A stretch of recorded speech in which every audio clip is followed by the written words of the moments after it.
All right, so this whole series of moves is comprised of 4 different exercises. We're gonna run through 4 of them and then do it again, and maybe do it 3 times to turn it into more of an actual workout as opposed to just a stimulation and bringing activation to your muscles. So we'll start with glute bridge.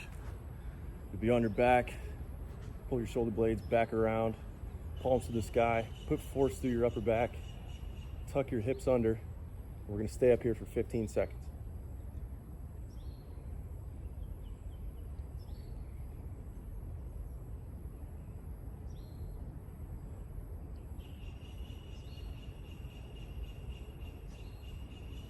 Control the hips down. We're gonna do it again. Tuck your hips back, force through your upper back. This is 2 reps. We're gonna take it 6 to maybe 8 reps.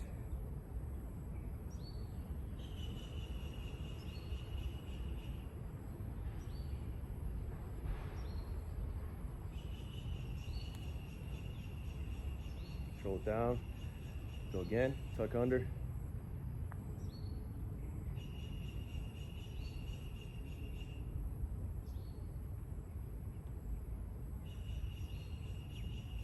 Really tilt your hips back in posterior tilt, as opposed to letting them dip forward. You're really tucking under and then extending from there. And down, tuck back again, force through the heels, force through your upper back, tilt your hips up, tilt your hips back, and extend hard. If you're feeling this in your lower back, you're not getting enough posterior tilt.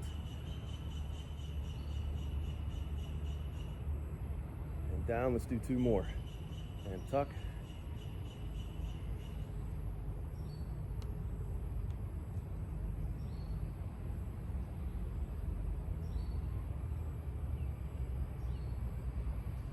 Last one. Should be feeling your glutes by now. Tuck under.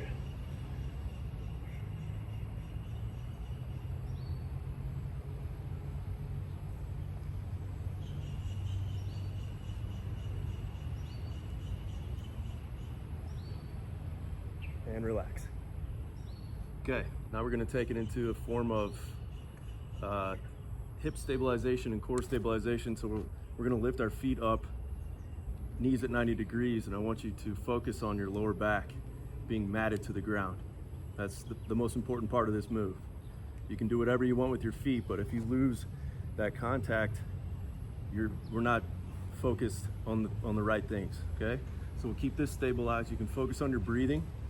As you inhale, you want to have more surface area of your back matted to the ground, almost like you're filling up a water balloon and it's expanding on the ground, okay? With that focus, we're going to take our legs straight out.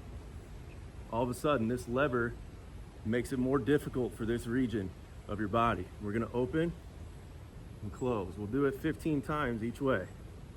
So that's 1.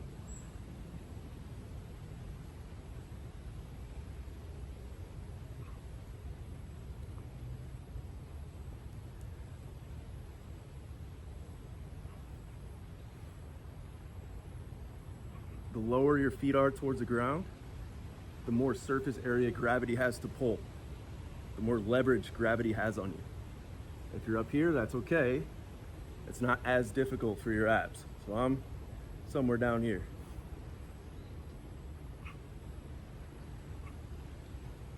9, 9, 10. Keep your back down. 10, 11, 11. 12, 12, 13, 13, 14, 14, 15, 15, okay? Now, you're gonna flip over and go forearm plank. This is another thing to consider, the force that you direct to make this move happen. So you're putting force through your elbows to initiate. That's the first thing. Then you pull your belly button up to your spine and lift your legs and squeeze your glutes hard. Stay here for 12 seconds.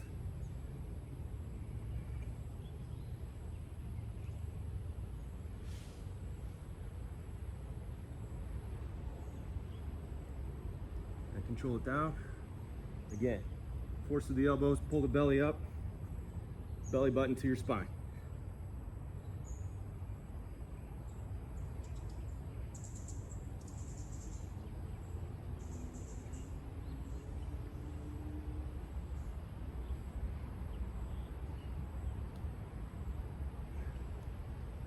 Two more.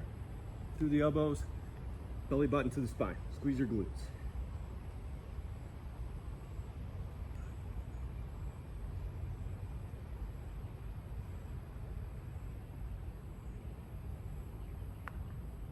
And down. Last one.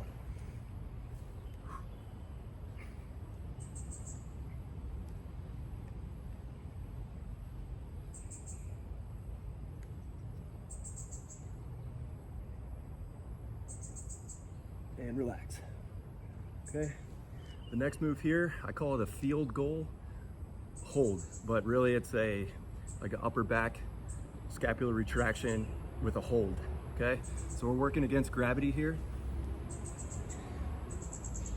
I guess the intermediate position of this would be elbows just a little above 90, or this gap at the armpit would be like 100 degrees as opposed to 90, because I don't want your lats to be involved in this. I want more upper back. So we're just gonna press your forehead into the ground. First, squeeze your glutes and extend your hips. Activate your core a bit. Press your forehead into the ground and then lift your thumbs. So we'll hold this for 8 to 10 seconds. Ready? Go.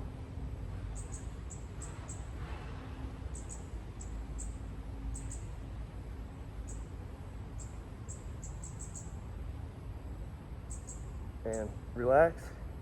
Again, glutes, core, forehead into the ground and up. If you want to increase the difficulty here, try to straighten your arms into a Y or a V above your head. And thumbs to the sky.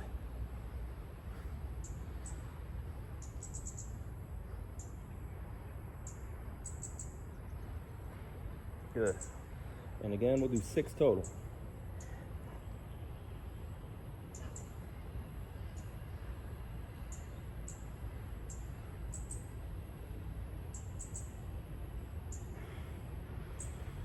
And up again.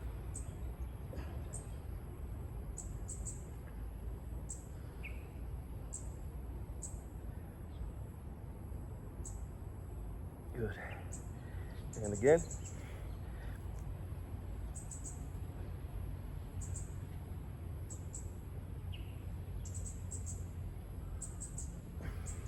We'll do one more for good measure. I lost count.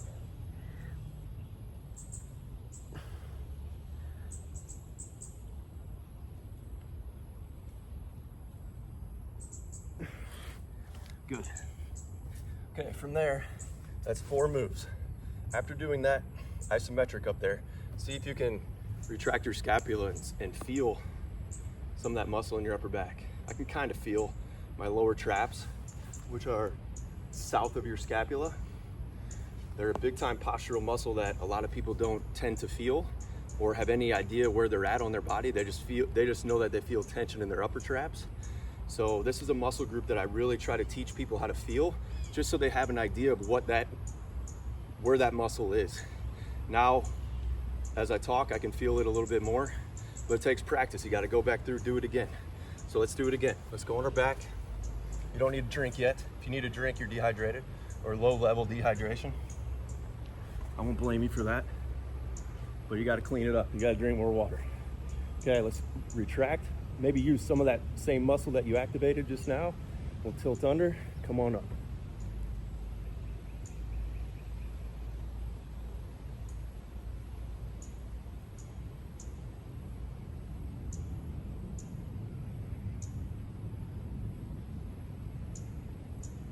And down.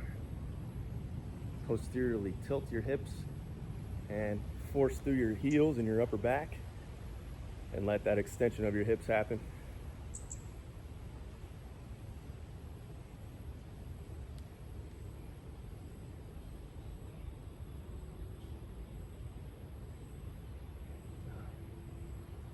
And again.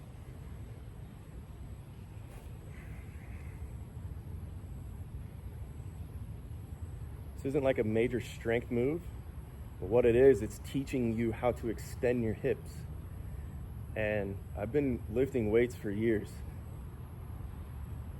This is something that is like a prerequisite for lifting weights, even like day to day. You train on Monday, you train again on Tuesday. It's proper to teach yourself this feeling. Like if you're gonna come up from a squat and you go beyond that hip extension of what is functional within the muscle's action, and you go beyond that and kind of get into your joints, it's not a nice feeling.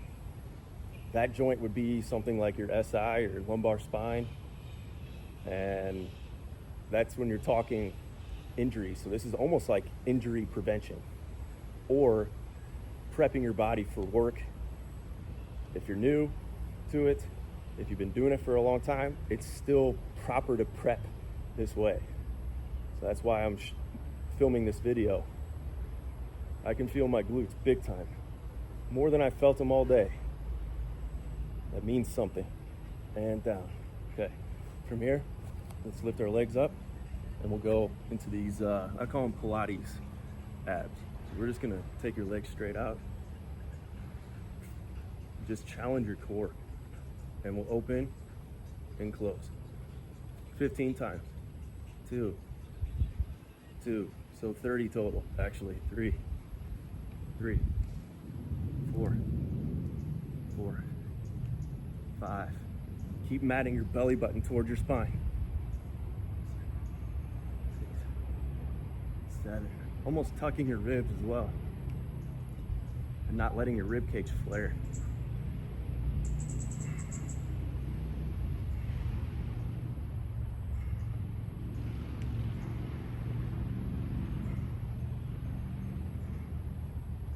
3 more.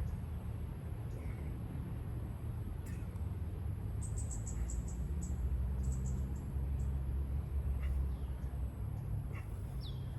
Good, okay.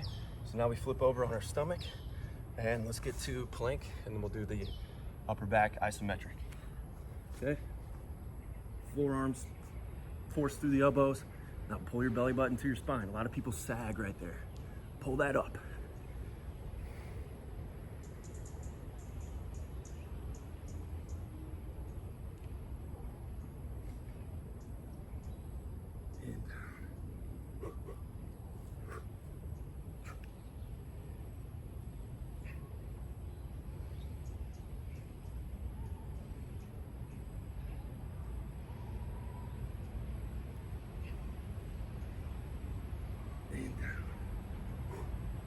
Third one, come on up.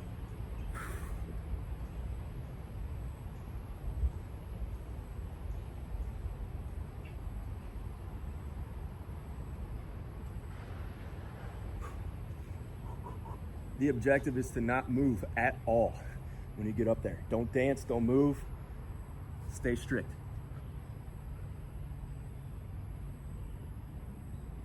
Don't stop squeezing your glutes. It's easy to let them off.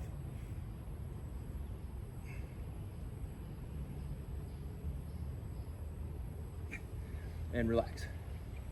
Okay, let's come into this field goal hold. You watch the NFL, they kick a field goal, referees hold that position, but they don't hold it into gravity this way. They're standing straight up. So this is much more difficult of a position. Here we go. 8 to 10 seconds. Let's go 8 reps.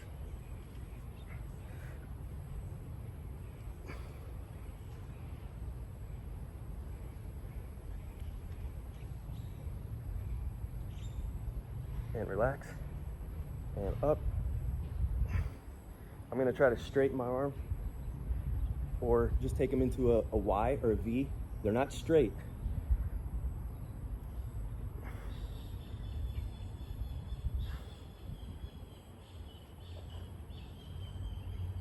And relax. Or they're not in an I position right above your head. They're on an angle, because that's how the muscle lies on your back. Again, activate your glutes, forehead into the ground.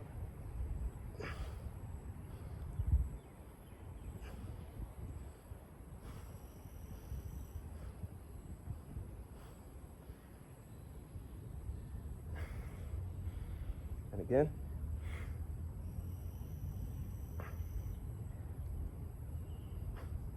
I'm gonna put a soft bend in my elbows.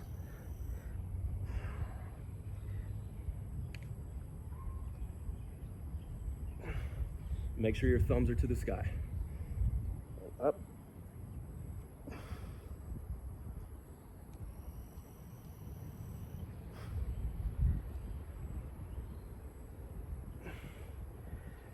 Let's go 3 more. And up.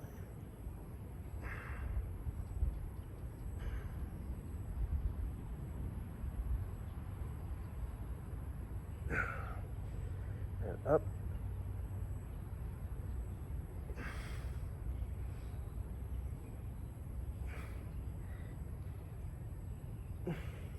Last one. And up.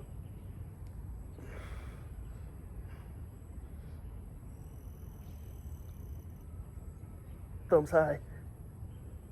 And relax. Good. Okay. Get a sip now if you need it. I'm going to take you into 2 more moves. So this is actually turning into quite a postural enhancer. You hear people talk about going to posture school and helping people with their posture and stuff. I think every time you get to taking your time and understanding the movement of just biomechanics of even squatting or doing forms of deadlift will generate better posture. Posture comes from it's almost more awareness of self than it is actually being in like the perfect posture. If you're hunched over all day and a little bit down on yourself, you're gonna have ugly posture. Somebody's gonna ask you to stand up straight. Maybe mom or dad will ask you that. So a lot of it comes from awareness. So, but it's also nice to have activation. So you can probably feel some of that upper back there. Now I'm gonna take you into what's I would consider an assessment of athleticism, but generally I have most of my clients do this anyway. It's called a single leg. I call it a single leg RDL, but just body weight, okay? So you're gonna stand with one leg up, so you'll be on one leg. Close your eyes, and then this becomes a little bit harder, but we're not gonna close your eyes just yet. Let's lift the opposite arm. See if you can come down, touch your foot, and come back up. Keep your spine neutral, okay? We're not sacrificing your spine to touch your foot. If you can't touch your foot, then put like a water bottle in front of you, or maybe even like a step. But whatever it is, you want to try to target and feel this tissue back here, your hamstring. This is like a loaded stretch. When you come back to the top, use that upper back and that lower trap to bring this arm back up into the sky. This is a postural awareness, okay? So we'll come back down. Try to straighten this leg and come back up. Again, move at the hips. Hope you're doing this with me. If not, catch up or do it on your own a little bit later, but I'm just gonna roll through this. People ask me all the time, what should we do for office workers if we only have 5 minutes to work out? Well, I'm about to show you one. I don't expect you to do this in your work dress or your work outfit, but if you can't do it and you're going out for 10K runs, I would eliminate that and practice something where your feet aren't moving and you can actually feel your muscle work. Or maybe practice this before you go out for a run. So you'll do 10 on each side. See if you can do it. I can feel some action through my lower limb and I can feel that tissue working. I do this a lot, so I kind of know where to feel. Now, for the last one, I call this around the world. So you can sit Japanese style, sit on your feet, and you're gonna take your pinkies to your sky, or I guess your fingertips to the mat, and you're gonna bring your hands right up above your head. You're gonna do 50 of these. So that's 2, 3. I'm just gonna do all 50. I'll fast forward it. That's 4, and you can see at the end how much it's actually burning. 5, 6, 7, 8,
41, 42, 43, 44, 45, 46, 47. I'm trying to pretending like I'm pulling my knees through the ground as I'm lifting my arms.